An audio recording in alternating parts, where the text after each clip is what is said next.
Right. Well, the idea behind this was just to do something a bit different. I normally do things that are edited, so why not just try and do it live?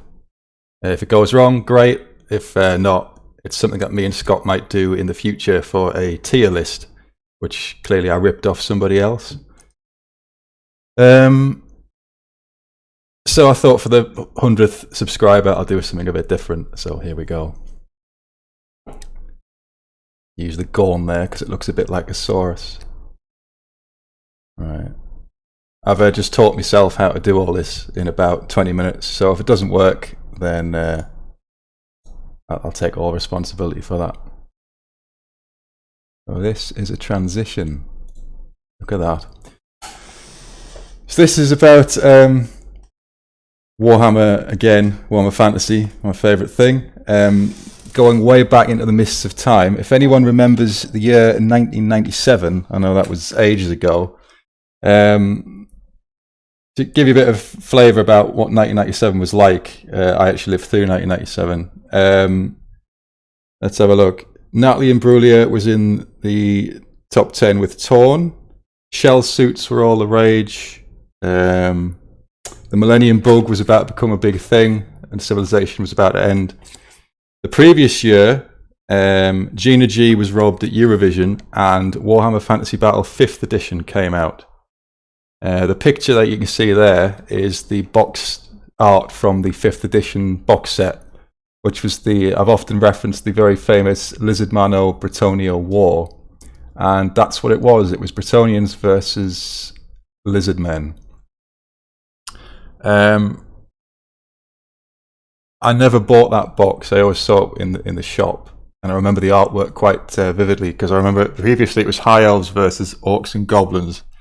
And I remember the art for that, and the catapult, the rock lobber that the Orcs had. That was quite a distinctive thing that came in the box. I'm not sure if this was the end of where they used to put little cards in to represent the models, the little standee things. I don't think they did that for 5th edition, but I could be wrong. Don't have much 5th edition experience, but I did have an army for it. 5th edition, people will remember, is very famous for Hero Hammer. The different waves of fantasy, they're quite distinct. So 4th and 5th edition was sort of Hero Hammer, very powerful heroes at the detriment of units. 6th and 7th tended to be Cav Hammer, where the cavalry were very, very powerful. And then 8th edition is where infantry block just came in at their own. So we're going way back to 5th edition. Very, very strong heroes. So, 1997, this is where I went into a shop and bought this book. So, the Lizardmen 5th edition book. This was the army that came with the box set. And this, for me, this is like a sort of the end. This is sort of the last army I bought the first time I did Warhammer. So I'd started with the Dark Elves, kept up with them. This appealed to me right at the end, and then everybody I knew stopped playing. I bought the army book. I think I bought some Saurus, some Croxagore, and then everyone stopped playing. So they just sat in a shelf. And then earlier today, I found this in a box, along with Eldar and Tomb Kings, which represent different eras of different games. But this one's sort of like, this was the end of the first age that I did collected miniatures and stuff. Then it was really uncool, and I denied any knowledge of ever doing it, and it left dormant for about 10 years after that. So previously, I think the Lizardmen had been very different to what they turn out in this book. They had been, I think they either mind controlled or enslaved humans. I think it was the Slan. So they were very different in the 4th edition version of the game. and they got a complete rework with this. So it's still sort of that 4th, 5th edition bright colours and the artwork and stuff. It becomes more, not realistic, but in 6th to 8th edition, the artwork changes a bit. So I just thought we'd have a look through it. I don't actually remember ever playing a game of 5th edition, and even in 4th edition we didn't know the rules, so it wouldn't have really mattered. If I'm getting anything wrong about 5th edition, I apologise. I don't know if anyone still plays it, actually. I know they play 6th edition is quite popular. I don't know if anyone playing 5th. I'm not sure how well it did. I know 4th was popular and 6th was popular. But anyway. So they go heavy on the sort of conquistador artwork and model setup in this book. You got the opening picture. That's what a slan used to look like. You kids there. Yeah, they all set up in these like temple invasions, and there's some conquistador looking fellas down there. There's a nice slan there. Oh, and there's someone being sacrificed in a pit. So that sort of goes through the whole book. And there's a lot of John Blanche art in this. I've just when I flicked through before, it's quite noticeable on that. These old, right, there's a good bit. Yeah, there's a lot of like black and white artwork in here, which is really nice. You don't see it very much. Well, it sort of fell out of favour with the different styles the games change. I don't know if that's supposed to be a slan there. He's certainly on a throne there, but no. So the books themselves don't actually change that much. It's still the same setup. Got your introduction, where this has been new, so this is where the new army be introduced. History for them, so the story hasn't really changed. That's all really. Since this changed from 4th edition, Lizardmen are created by the Old Ones to enforce their plan on the Warhammer world and stop chaos. It covers how they created the Polar Gates and some unexplained catastrophe befell them and they collapsed. Covers the Slan, how they were created to help with geomantic magics and things like that. The Saurus are the warriors and the Skinks are the scribes and things. So that really hasn't changed from 5th edition to 8th edition. And probably, I don't know what it is in Age of Sigmar now. Yeah, they also use the primeval reptiles, so you've got all your Croxigor, pterodons there in this. More nice art there. Something about these older books is they've got a lot of these stories in them, which is not so much in the more modern iterations of the game. They've got all these big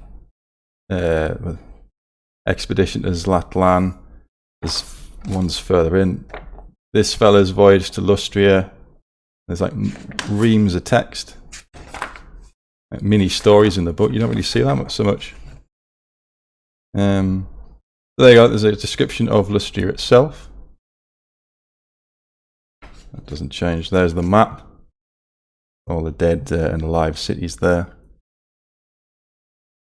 Bit more history. What's actually happened to them. The ruined temple vaults, pyramid cities. It explains how the Norse set up a colony. So this is all, if I'm right, this is all sort of new history for the 5th edition. Norse set up a colony and start encroaching a bit into Lustria. You get the idea throughout all this that the Slan and the Lizardmen have got their mind on greater things. They're not particularly concerned if people build colonies or invade, because they're not really all about that. I'm sure there's a story in here where I forget where it is, but the Lizardmen go after these colonizers, and they defeat them. They ignore all the gold and they just get a sacred plaque because that's all they're interested in. So they're not really all about conquest and maintaining land. They're all about executing the Old One's plan. And that's kept through to the rest of the that kept through for the rest of the editions. Vampire Coast. That's if anyone plays Total War 2, that's where this came from. I think is it Luther Harkin that turns up, or was he the Blood Bowl fella? Well, anyway, some vampire gets shipped to the Lustrian coast, and it is a vampire coast. He ends up taking over a big section of it. That's another problem for the Lizardmen to solve, because he's after all their items and mummified mage-priest and things like that. Sotek, that was there at the start. The rise of the skink god. Prophecy. So it's all, like, there's not actually, although this book is 25 years old, the fluff hasn't really changed that much. Still the same, that the Sotek prophecy is not believed by most of the Slan, and then they get invaded by the Skaven and rely on the emergence of Sotek to cleanse the land of all the plagues and rats. There's another massive wall of text about another story. That one's about a high elf. We'll read that properly.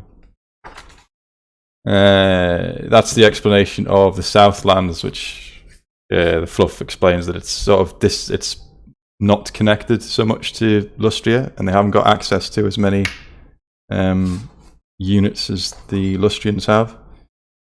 So it's all sort of like mythical that, or it's not so much believed that the Lizardmen are in the Southlands, but there's a hidden city there.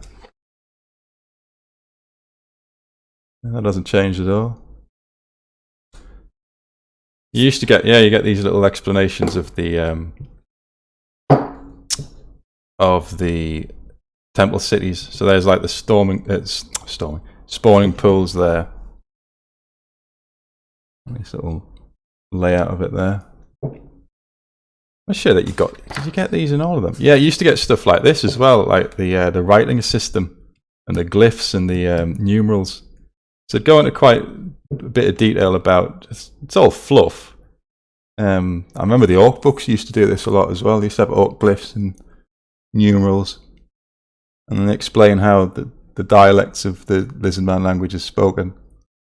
That the skinks speak at most, and Saurus can understand speak a few words. Hieroglyphs. No use in game, but it's a nice bit of fluff. Another story. So that's about 3 stories we've got in the first 30 pages.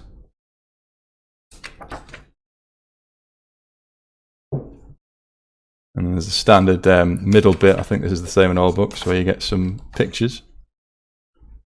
They go on about spawnings and things in this, and it's more like it's just a painting thing really, but it's sort of picked up later in 6th edition, where you do actually get proper rules for the different spawnings.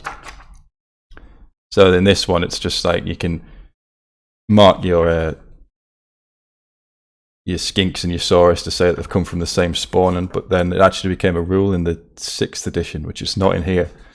Different spawnings have different abilities, and you used to be able to pay more for more spawnings, and then they became special and they became rare. But yeah, it's all still here. All Lizardmen belong to the same generation tend to have hides marked with variations of the same colour. Yeah, see, it's a lot. I think they toned down a bit of the South American look a bit later on. They sort of developed their own thing, but it's very prominent in the 5th edition. Basically, just ripped off Aztec culture and stuck a load of lizards in them. That's fine. That works. Saurus in this edition were quite thick set, almost like hunchbacked. And they got a redesign in 6th and were a lot more lithe. And some people prefer the the old chunkier ones, and I suppose those Saurus ones are still old models now. These were plastic as well, I think. I had some of these Saurus.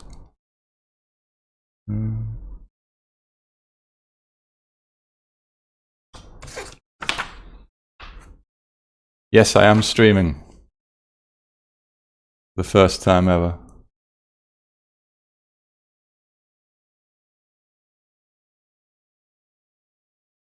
Supposed to be popping. The chat's supposed to be popping up on here, but I don't think I've done it right.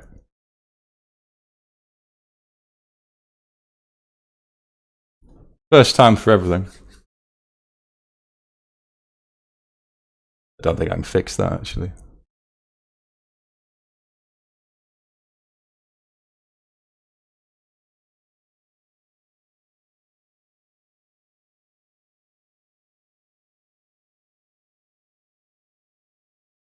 Oh, it's on the screen or not?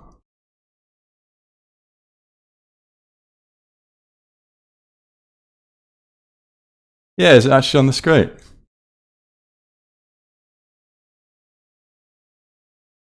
Oh, wait a minute. I think I know what I've done here. There we go. Is that showing now? Oh, you got to click that. There we go. See? It's a work in progress, this. I normally edit it.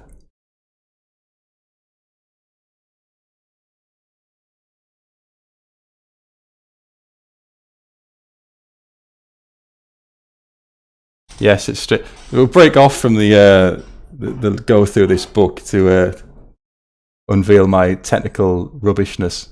It is Streamlabs.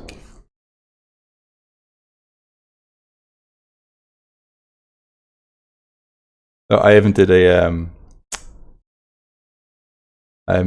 be right back. Look at that. Anyway. No, let's wipe the chat. That didn't work. All things at the top of the source. Right, so that chat should be at the front. Right, we're fine.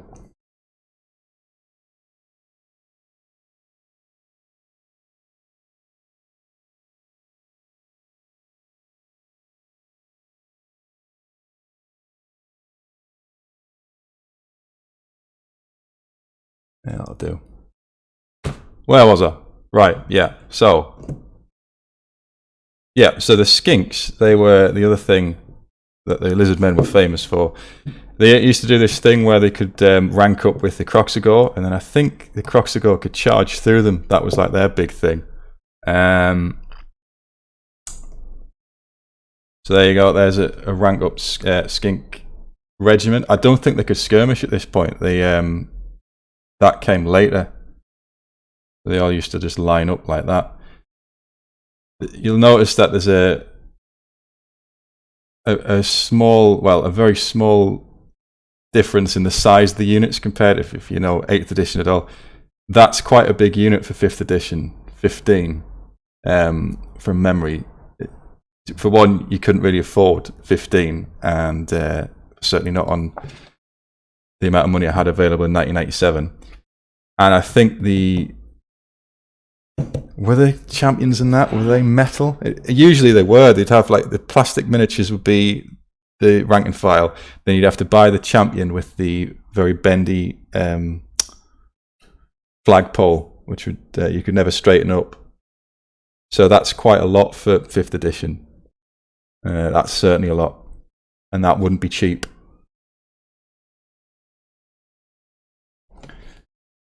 All right, there's a lot. See, 5 Croxagore. That's a lot even for 8th edition. So this is quite an optimistic book. I don't know whether because this is the first book with the new edition, they thought this is where it was going to go, but they hadn't changed the rules that much from 4th.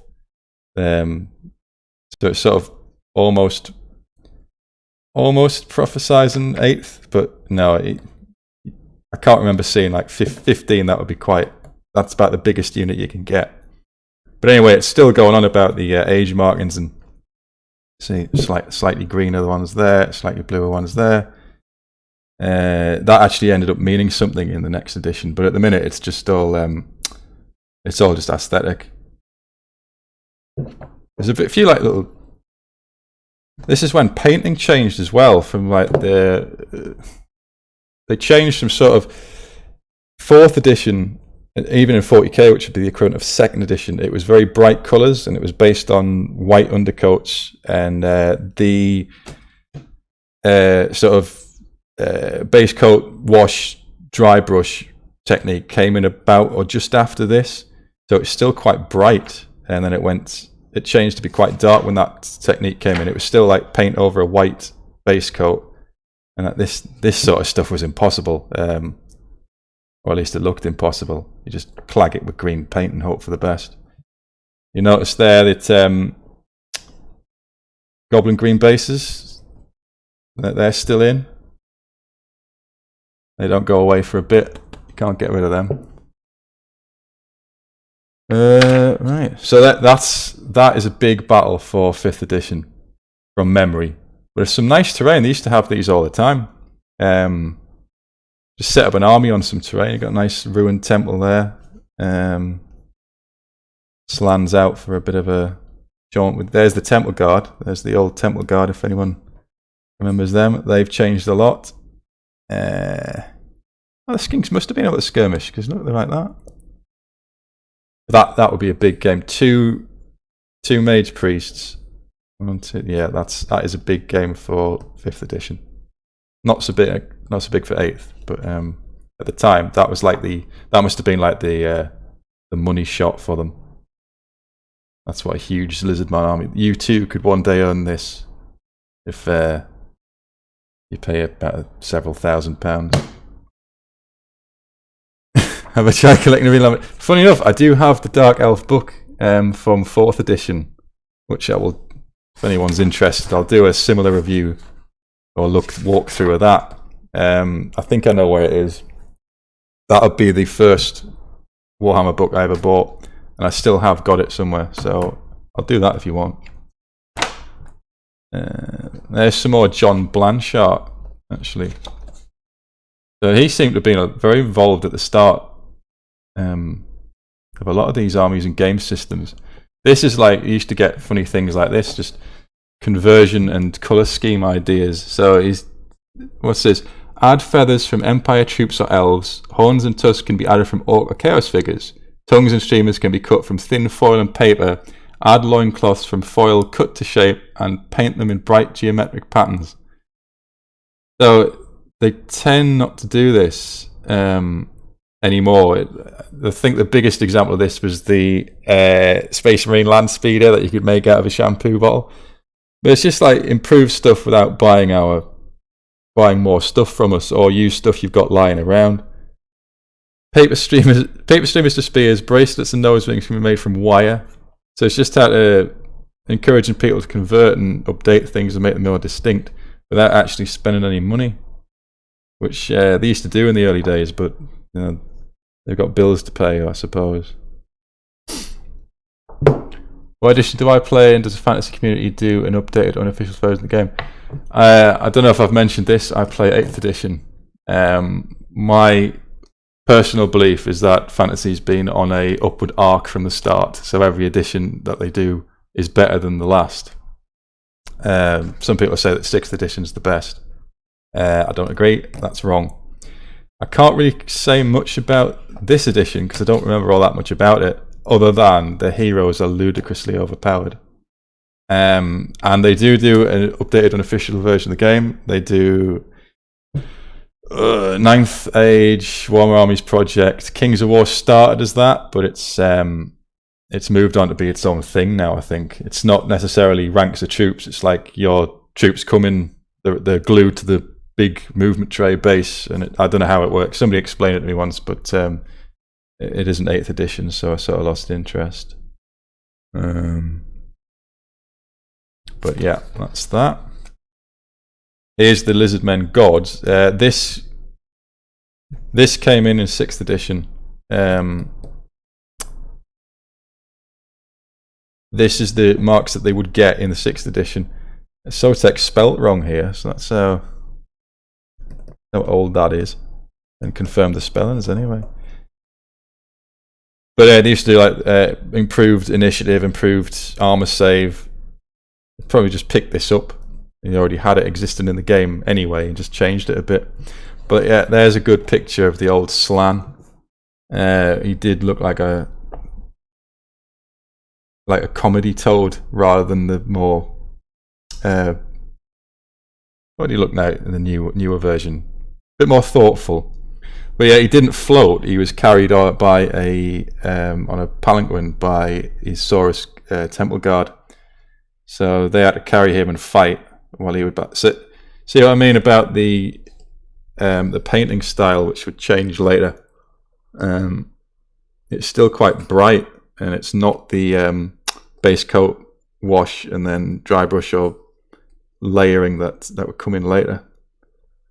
This was all impossible for me to do at the time. Yeah, it's just wishful thinking, this. But some people could do it. Painting characters. There are no limits to the variety of colours you can paint your characters. The more colourful they are, the better they will stand out. Yeah, that's still true. Do you attend any events? How do you get on? I've been to a few. I usually end up mid-table. My usual tactic is to do alright on the first game, do slightly better in the second game, then get annihilated in the third, and then if it goes into another day, it'll be something like 1 loss, 1 win. So I usually end up mid-table. I'm trying to improve that, but we'll find out, because there's a few I'm going to this year. I did one, I'm releasing an episode on probably tomorrow, just a bit of review of the last tournament I went to last weekend or the weekend before, where again I came mid-table. Solidly average. Oh yeah, here's a good one. So this is where it tells you about model and bases, which is like, this was brand new information at the time. I seem to remember. You just used to paint the base itself raw green. And it even says here, where is it? Oh yeah, it mentions flock, which, where are we? This can be done by using watered down PVA glue to stick flock onto the base, or you can use sand and then paint it with goblin green to represent grass. So goblin green wasn't retired till it's still going strong in 1997.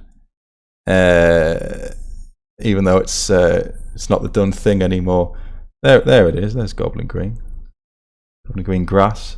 These are still pretty good though. The bases they've done here. I just didn't see it very often. That's more what you saw. Got flock, which came in a big bag for about £5 and got everywhere. And I think if you inhaled it, it would kill you. And then just paint the edges goblin green. Done.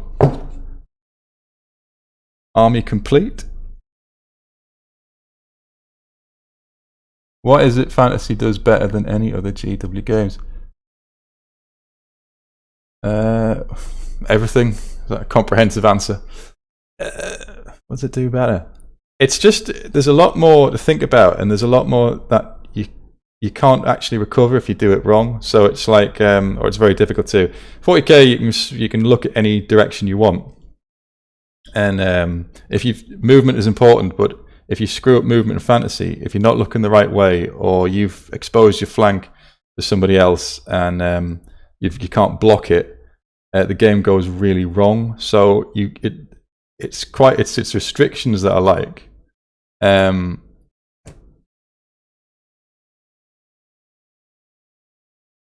Which is, I suppose it's different people like different things. I like big infantry blocks. I like the feeling of commanding an actual army, not a skirmish. And I like the sort of line block infantry tactics. So 8 seems to work quite well. Certainly the game I enjoy the most. Are you the best in your gaming group? Do you have grudges against people you've played in the past? No, I'm definitely not the best in my gaming group. And do I have any grudges? Not real ones. I've got like friendly rivalries with Dark Elf players, and about it really. Nothing real, nothing like I'm going to start a punch up over the if I'd get drawn against somebody. some people insist that Malekith is the real king of the elves, and clearly not. I've noticed the codexes were much more interesting in previous edition compared to modern. Funny you should mention that. I was just saying I found this earlier. And look at this. Look how crazy the rules were. I think this is 2nd edition.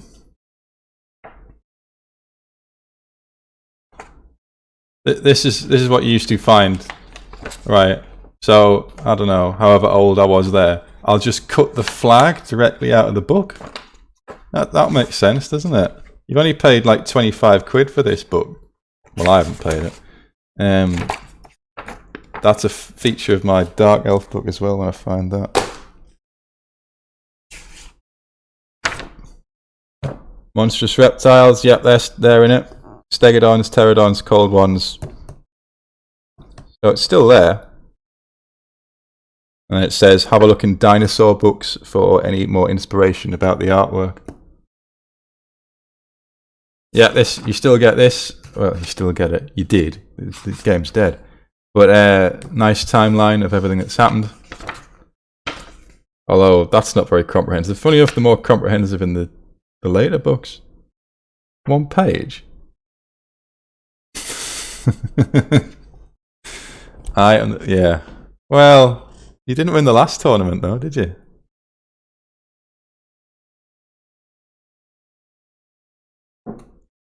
Just because you've beaten me every time we play, that doesn't necessarily mean you're better than me. Strong evidence. There's Marco. Look at this. This is it. Like short stories in these books. Marco Colombo's Journey 1492, Journey to Lustria. You don't get that anymore. You just get like. I remember the Tyranid Codex actually all the Tyranid Codexes, all these stories, they're very truncated, but it's all like, and then the Tyranids got killed, and then the Ultramarines killed all the Tyranids, and then like, this is my book. Why am I reading about how bad my army is in my own book? I think it's not even, most of them it's not even war, it's just like cultural and a bit of explanation of how Lizardmen stories work.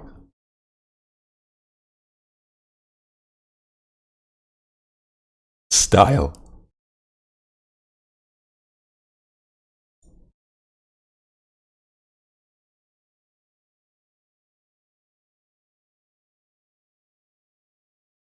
Oh, I see what you mean. Yeah, well, I might not even do a Metal Man suggesting I get a more classy intro. Might even do another one. I don't know if this suits me or not. Where are we? Right, so this is where the book gets really more interesting. If you're not interested in all the fluff and the stories and that, well, that's fine. But this is the actual army list. So again, Slan mage-priest haven't changed really. There's still all the first spawnings are dead. The second spawnings are the most powerful, going down to the fifth spawnings, who are sort of like junior commanders. That's the same, although they look a bit more chaosy there, actually. That looks like a representation of Nurgle later on. But yeah, that's still there. That's where that comes from. First spawning, I think, yeah, Lord Croak is first spawning. And this sort of comes back to 5th edition Hero Hammer, right? Look at this profile.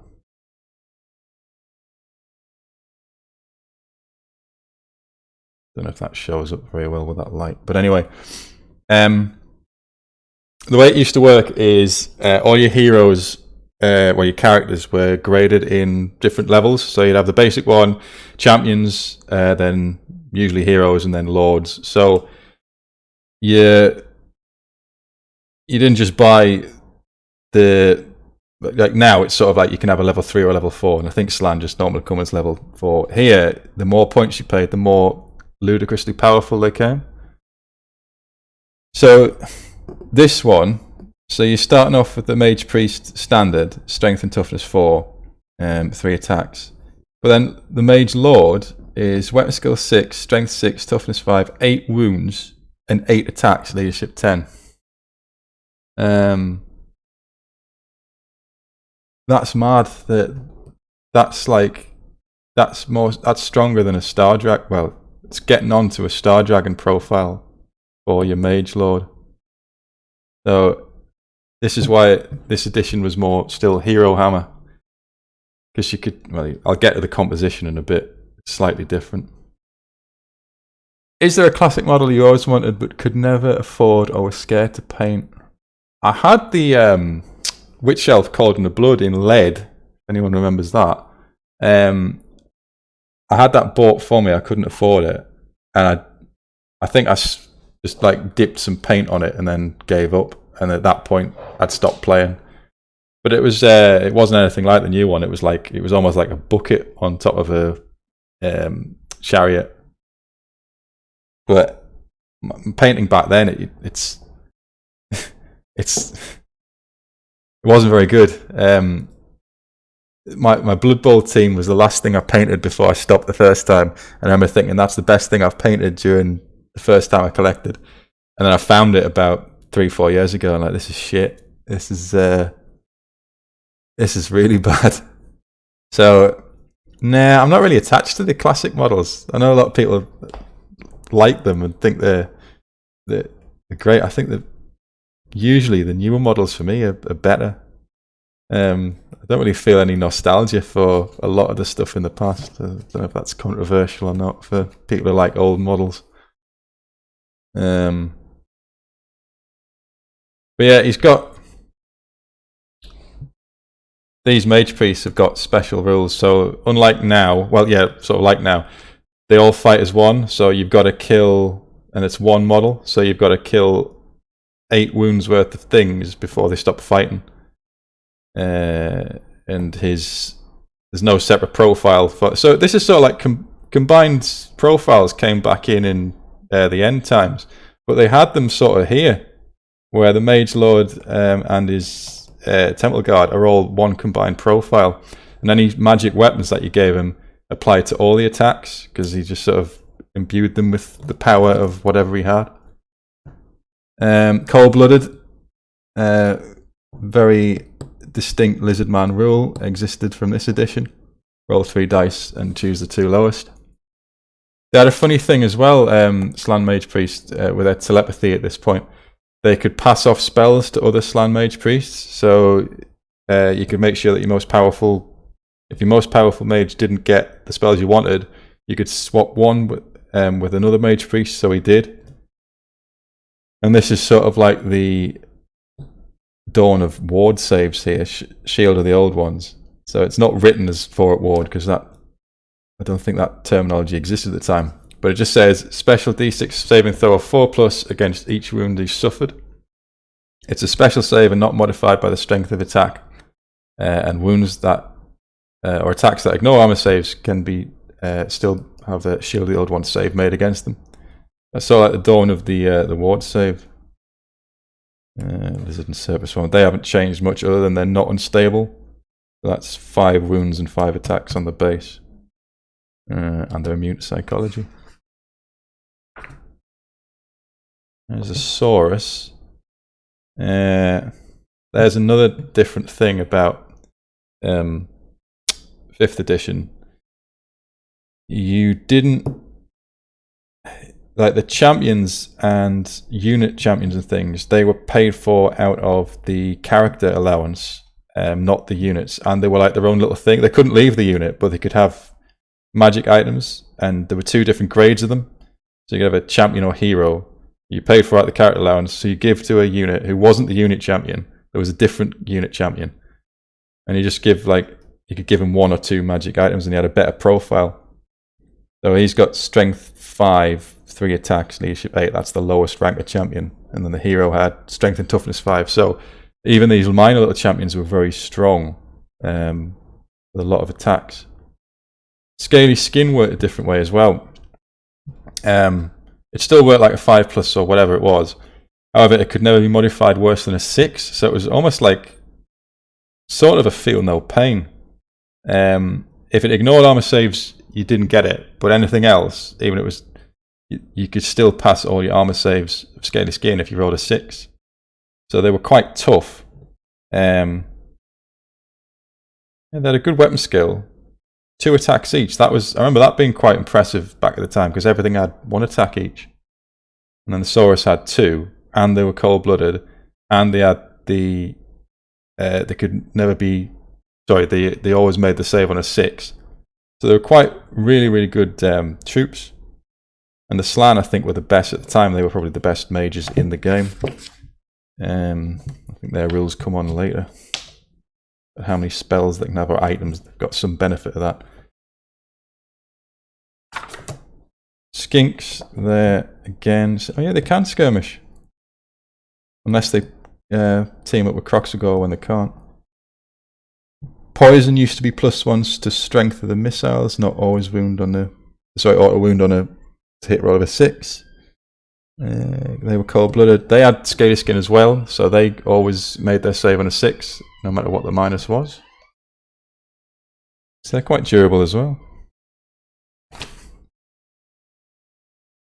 That was the diagram of how Kroxigor and Skinks could team up to make a combined unit. I think they could. The Kroxigor could fight. If that got into combat, the Kroxigor could fight because he could reach over the row of Skinks, and that wasn't in the game. Fighting 2 ranks wasn't in the game at this point. I don't think that even came in till, was it 7th maybe? 6th or 7th. So that was quite impressive that you could do that. Let's have a look at the Kroxigor's profile. Strength 5, toughness 4, leadership 9, 3 attacks. They haven't changed too much. They had a 4 armor save, and again they couldn't get worse than a 6. And they caused fear, as described in the Warhammer rulebook, which I never owned, so I don't know what it did. I know fear was a lot more devastating than it is in 8th. Salamanders are still in it. They don't fire a flame template in this. In this one, you put the small round template over what you're hitting, and roll the hit as normal. And if you hit, then it's a direct hit, and if you fail, then you have to scatter. There's still the mechanism where it can eat the skink runners. When we get the old world, would you rather it be character focused like 4th or 5th, or infantry focused like later editions? Infantry. I would be happy if they just republished 8th edition with an FAQ. They're not going to do that because people don't like stubborn and steadfast and step up and things like that. But for me, 8th edition is the best edition they did. I think character focus is it's fun to tool up characters, but it gets quite... I know to harp on about realism in a fantasy war game is a bit ridiculous, but it's units that win battles. It's not like the fact that the general starts killing people. That usually doesn't happen in real world equivalents. Yeah, it's ridiculous to make that comparison with a fantasy war game, but I like the big infantry blocks because it's sort of reflective of, certainly for the Empire, you're taking that in time. It's the tercios and things like that. So big infantry blocks with side wings of what they're called, missile troops. That's how it was. That's what won battles, and that was the most effective thing. So I definitely wouldn't want to go back to Hero Hammer. And yeah, it's all that. It's the flanks and stuff. And yeah, you've got this big powerful block, but you've got to be careful how you maneuver it, because if it's exposed and somebody goes on the side, then it's going to break. I mean, I like some tooled up characters are quite fun, but I don't think they should be like these characters. Like, where are we? This guy's a mage, right? And he's got 8 strength 6 attacks, weapon skill 6. So he can chew up a unit. If you introduce that in the unit into the game now, we can chew up a unit. 8 wounds, so he's not going anywhere. Cold-blooded leadership 10. Do we want? I don't really want that back. Yeah, chaos and like old bloods in the new game. They're strong melee characters, but the fact that you're outnumbered and the unit's too big to cut through all of them. I like that in 8th edition, the infantry blocks. So I prefer that. But I don't know what they'll do. I think they say they're going to use a blend of all the previous editions, but we'll see. So anyway, that's salamanders. They can still eat the skinks, so quite fun. Stegodons, they're still in it. They have a fully mechanism this time round, or the first time round. The shooting rules, if you look here, were if you hit the howdah, it just disregards the hit. So there's a 1/3 chance that anything you shoot at it is just going to be disregarded. So that's a bit more protection against cannons and things, which they don't have in 8th edition. This still works pretty much the same. It's got a skink crew, it can throw javelins. It's got a giant bow on it, which is like a bolt thrower, just with minus strength, and it doesn't ignore armor. But even in hand-to-hand, it's if you hit the howdah on a 1 this time, the hit's disregarded. I don't know if you. I've never used them in 8th edition. I don't know if you can target the crew separately on the Stegodon, but you could in this. And then if you kill all the crew, it goes mad, and you go on the monster reaction table. So I'm not sure if that's the same or different in this version. Oh, that was something. This does impact hits, which is D6 strength 5 hits. Now that's quite important, because that happens at the start of combat, and it's automatic hits. So in this version of the game, like that unit there was no step up rule. So you just hit the steg, yeah. So yeah, it's the rules are slightly, they are a bit more complicated. They're a bit streamlined later on. But impact hits. So in this version of the game, there's no step up. So if you annihilate the front rank, nobody can fight back. So these impact hits are a lot more important. If you get rid of the front rank, nothing's hitting you back. So it can't get any combat. I don't know how combat res worked in this edition, but you can't get, and that wasn't changed until 8th, I don't think, with step up. So those impact hits, they're a lot more important than they might seem. Because if you roll a 6 there and wipe out the front rank, you've won the combat. You can't be hit back. Especially with the smaller unit sizes in 5th edition. Right there, that's 1, 4, 8. That's a 12-man unit there, or 12 lizard unit.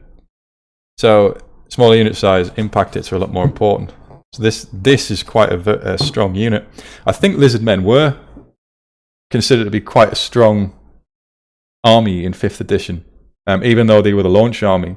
I know now it tends to be that the ones that they come out with first, they rapidly get overshadowed by the later releases. I might be remembering this wrong, but I don't think it was the case for these. I think lizards were quite strong all the way through. Cold ones, they're still in it. Pterodons. They can still drop rocks.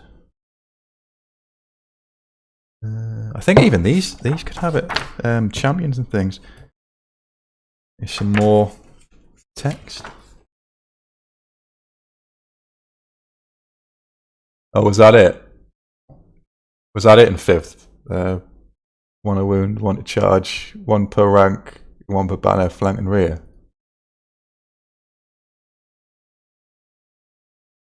You can't hit, you're not going to get them, are you?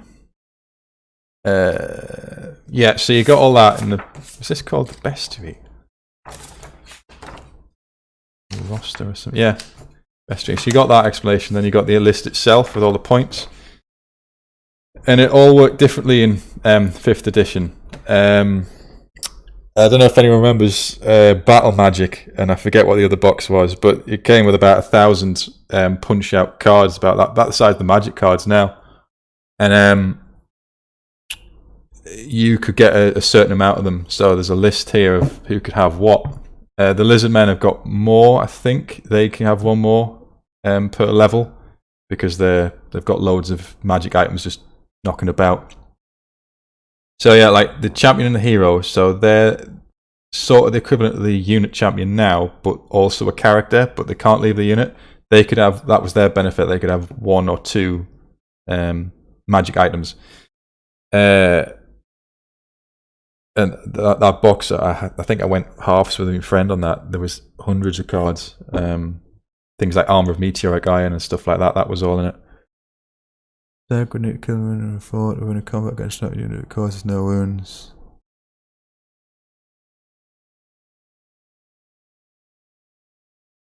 Yeah, but you didn't get that many. I mean, I'm no 5th edition expert. There weren't actually that many ranks. Like 2 or 3 ranks would be about normal. I don't know.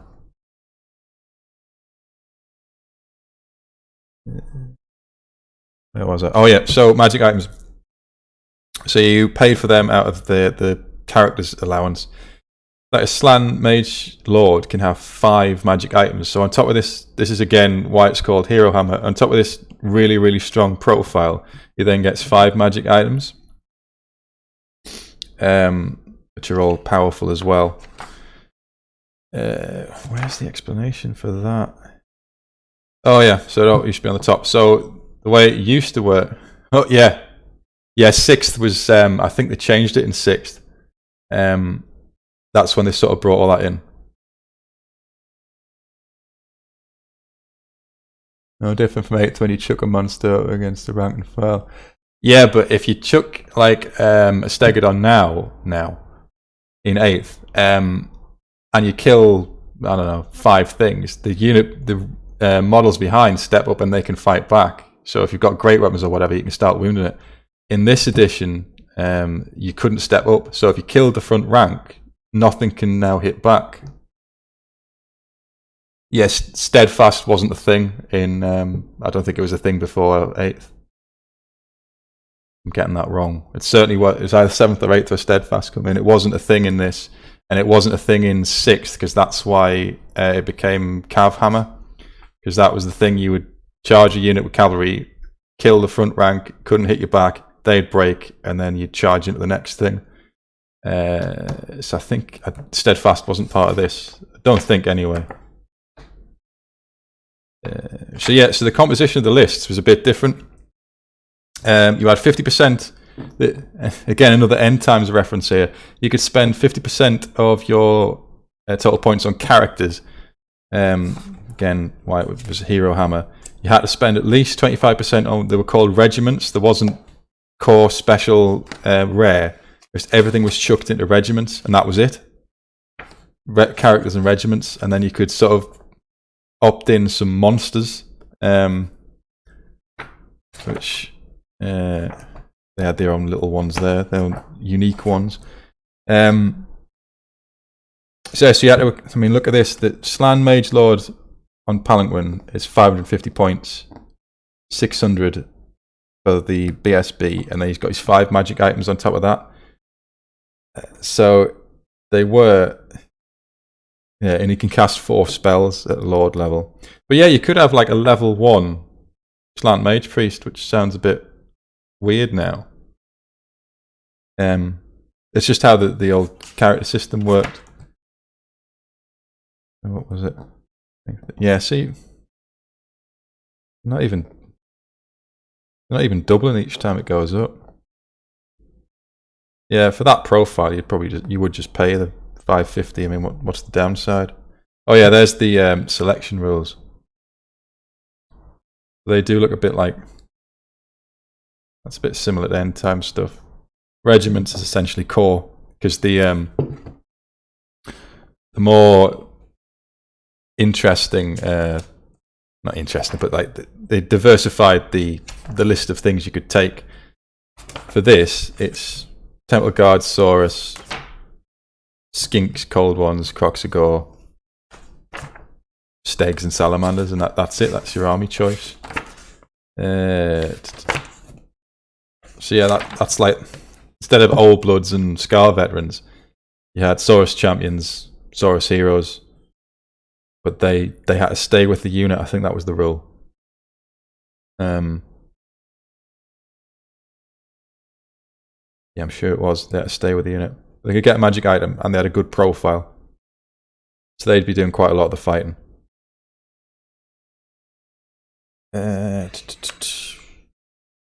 Yeah, Temple Guards are still in it. Weapon skill 4.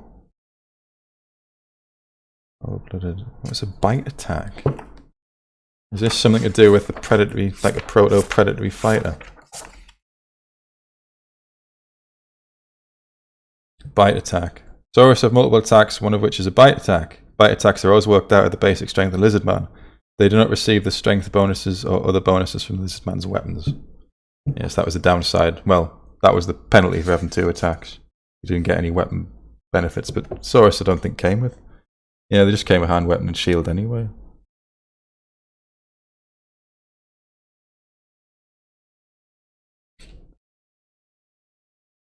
Golden Riders. Yeah, Saurus Cavalry weren't in this. They were all the Skink Riders. Skinks could skirmish. Saurus Warrior 15 points each. So if you think now, how much is a Saurus Warrior now? Oh no, Phoenix Guard's 15 points each. So, talking about inflation in the size of the games, this talks about the usual game being between 1,000 and 2,000 points. And your standard infantry is about as expensive as the elite infantry in 8th edition. You see how the games got inflated in size. I think things got score 45 points. It's probably the heroes where, not even that. Look, like it's Saurus Heroes only 82 points. Saurus Champions only 32 points. So you could just spam characters really. 32 points. Maybe that's what you had to do.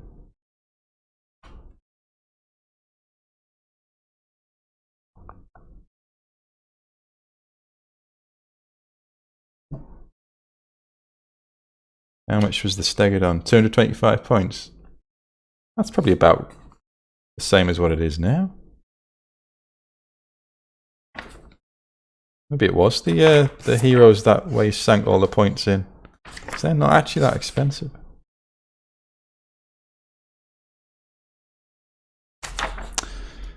Yeah, so that was the monsters that you could pay 25% of your points allowance into. And you could just co-opt monsters into your list. These ones, they've only allowed lizard swarms, giant scorpions, gigantic spiders, serpent swarms. I'm sure it was more a thing. I'm sure the Dark Elf book, it's got a list of essentially anything you want. And you could mount characters on them and all sorts. But I don't know if they changed that in 5th. Yeah, 50 points, you get a giant spider. Strength 5, toughness 4, 2 attacks. And then you could pick which type of swarm you want. Because they did different things, I think. Like frogs. What's the difference? Frogs and insects appear to be the same, so why would you change them? Scorpions are slightly stronger. Why wouldn't you pick scorpions all the time?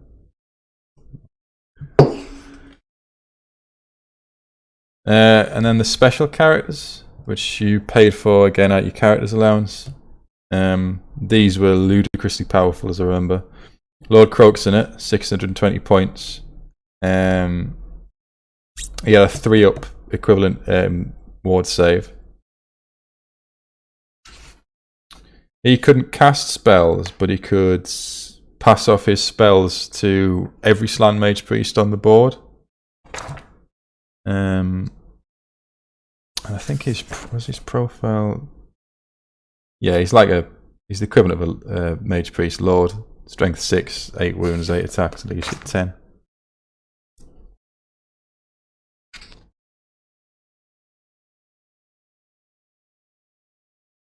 Yeah, and he had his own little. He still got these, I think. His own magic items. But I don't know if they do the same. Probably not the same thing. One spits D6 attacks in the shooting phase. Poisonous strength 4. His death mask gives him hypnotic gaze. Which means he can only be hit on a 6. He had a mace, which I think this depowers his magical.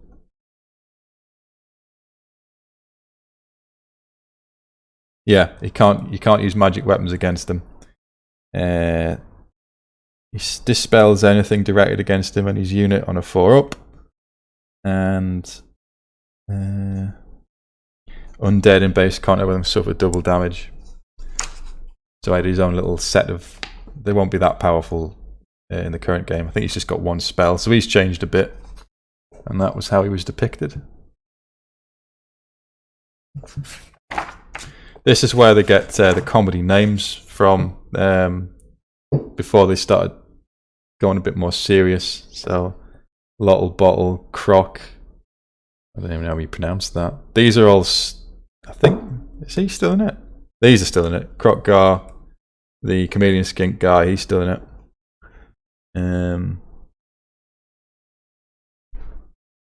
100 points. These are quite cheap.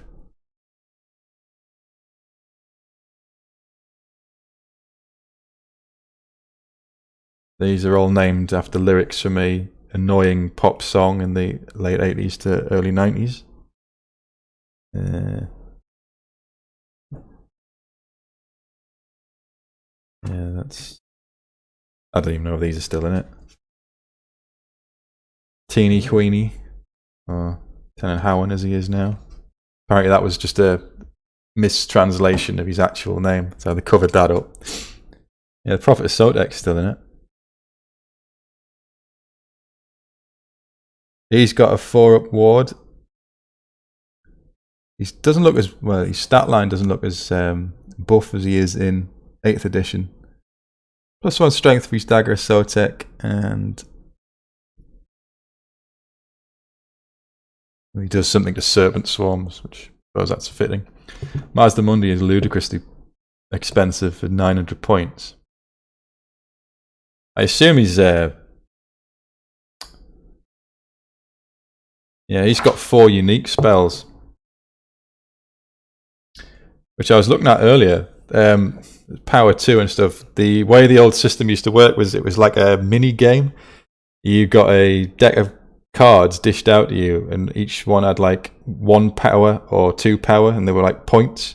So from your hand, you had to spend like 2 cards to power a power 3 spell. But some of them said like Irresistible Force, and some of them were, I don't know if some of them were miscasts and things. So it was like a mini game within a game. It wasn't like roll dice to see if it went off like it is now. So that was a bit different, and you had to buy the Battle Magic side game, a side box to explain how all that worked. The Power 3, I think that was as powerful as it got. But I think you got more than Power 3 spells. They used to have the Dark Elf one, it's got in the middle, it's got all the dark magic spells. These could use high magic. That was their thing. I think they could use everything and high magic, but high magic isn't in here. It must be in the High Elf one. But these are all like, he's supposed to be a geomancer, but these all involve changing the terrain, which I'm not sure how much that came into play really for 900 points. I mean, this one, he can cause a building to collapse. And anyone in it can't do anything for a turn. I don't know if that's useful or not. Ruination of cities. Sorry, no. Move the mountains. Anyone on a hill can't do anything. Ruination of cities collapses a building. And you've got to roll 2 dice for each model in the feature. And if it's more than the unit's toughness, then it dies. Again, not sure how useful that is. That's similar again, Earthline. That's a bit like that Laura Shadow thing. Laura Shadow spell, it's just a line, and anyone in the line suffers an automatic wound if you roll above their toughness. And this one, Part of the Waters, you can create a causeway over water features. Not sure how useful. I suppose it's thematic, but for 900 points, I'm not sure how useful that is. Then again, I didn't play the game that much, so what do I know? Oh, he had a load of magic items as well. 1, 2, 3. He had 6 magic items. That's probably where you're getting the 600 points from. Sorry, 900 points. Cobra Mace of Mazda Mundi. Yeah, if you attack him with a magic weapon, on a 6 he parries it and destroys the weapon. If you cast a spell on him and you roll higher on a d6, then whoever's cast on him, the spell is destroyed. What's this one?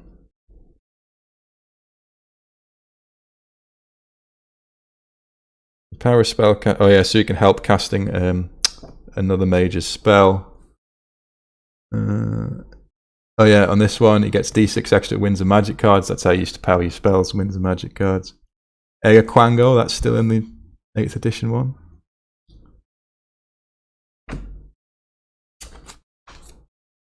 Yeah, and then they used to give you a little sample army list. That's 2,000 points. Well, how many models are you getting in there? 1, 15, 16, 31, 46, 61, 76, 81. There's still about 90 to 100 models in that.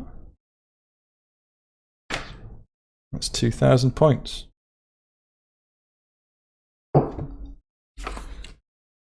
More text. And then you got the reference, which you still do get in the back of the Warhammer books. And a little summary of the special rules. That's it, that's the entire Lizardmen roster in 5th edition on one page. And they're just swarms. And then you used to get the adverts at the back. That was just the advert for Citadel in general. That was the 5th edition box set. They were all the other army books. That's a famous undead book. That's the Dark Elf book that I've got somewhere. The non-Legion of Asgore Chaos Dwarfs.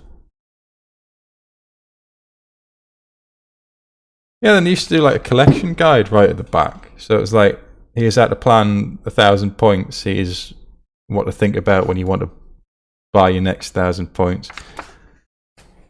Roster sheets.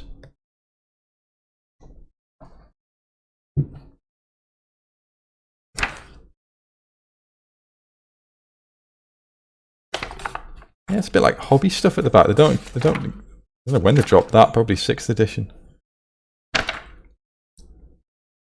Yeah, then it was like an idea on how the army was themed and what to think about when you wanted to expand it. Then they used to have the tactics, which was generally the same. Just buy one of everything and then win by going in on the flanks.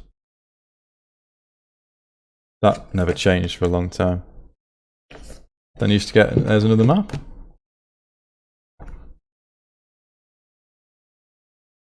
Bit more zoomed in. And that was it. 5th edition.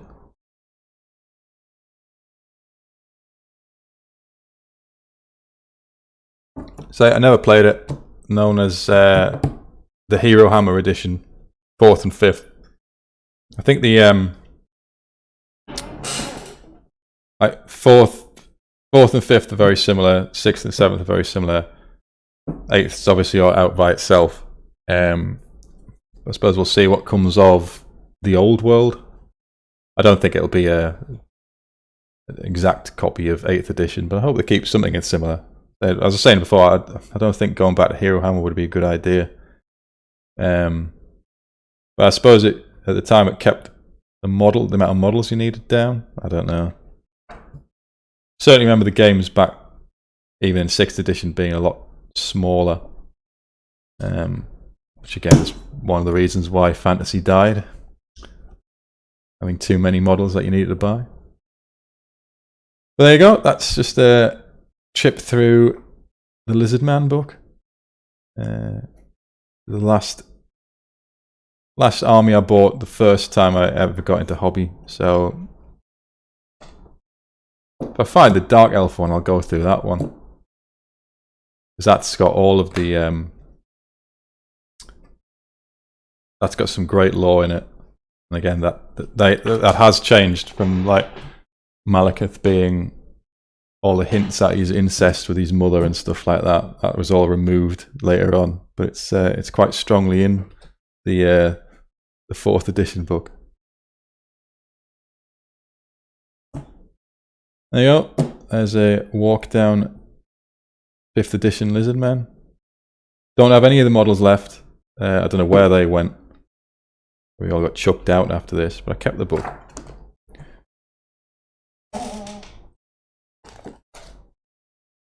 If I'll ever get round to these. Well, they've just been relaunched.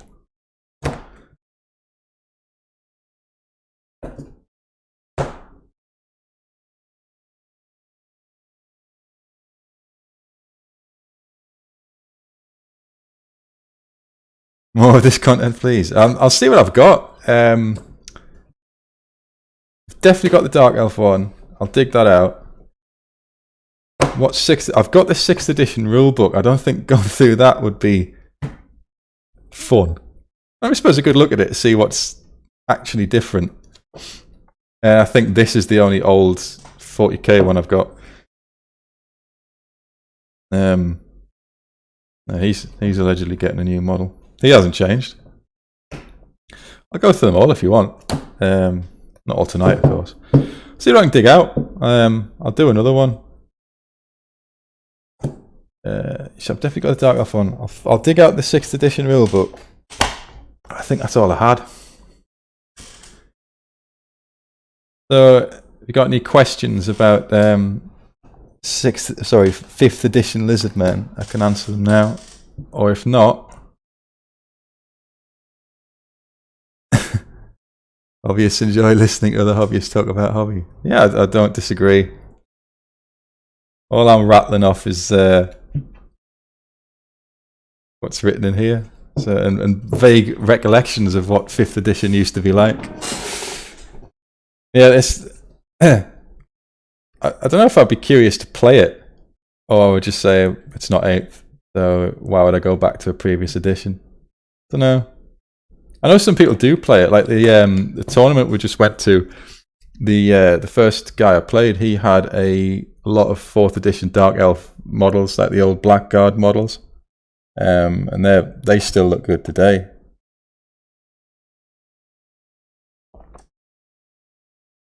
As to playing it, don't know. I might try and dig out, see if I can find the old 5th edition rulebook.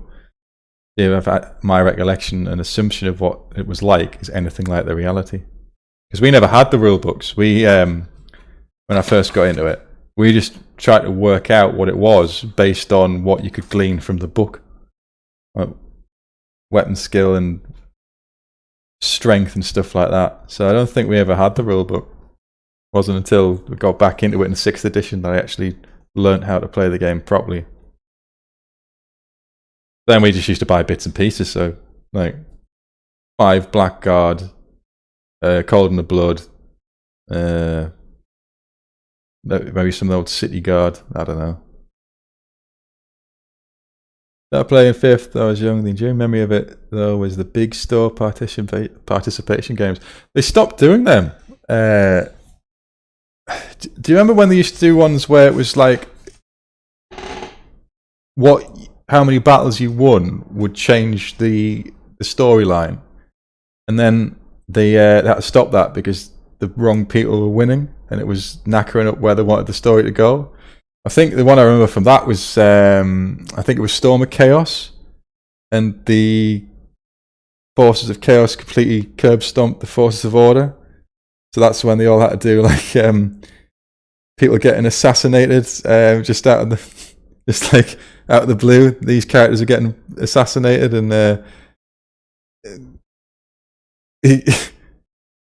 yeah, that's then they had to reset it. That like 8th edition is set before the Storm of Chaos, so that never happened. I'm sure they did it for 40k as well. I can't remember the details of that one, but yeah, Storm of Chaos, I remember.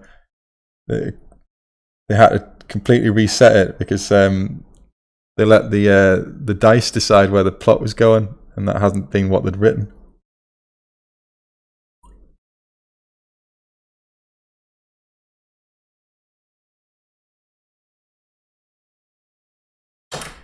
But anyway, they'll not do that again.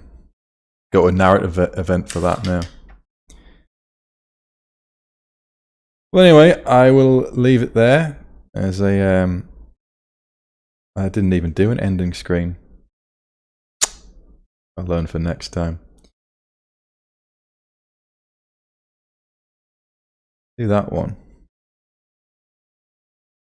But I won't be right back. I used Gorn because I thought he looked like a Saurus. Anyway.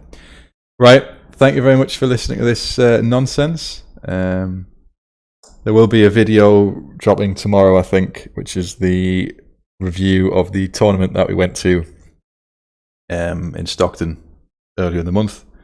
So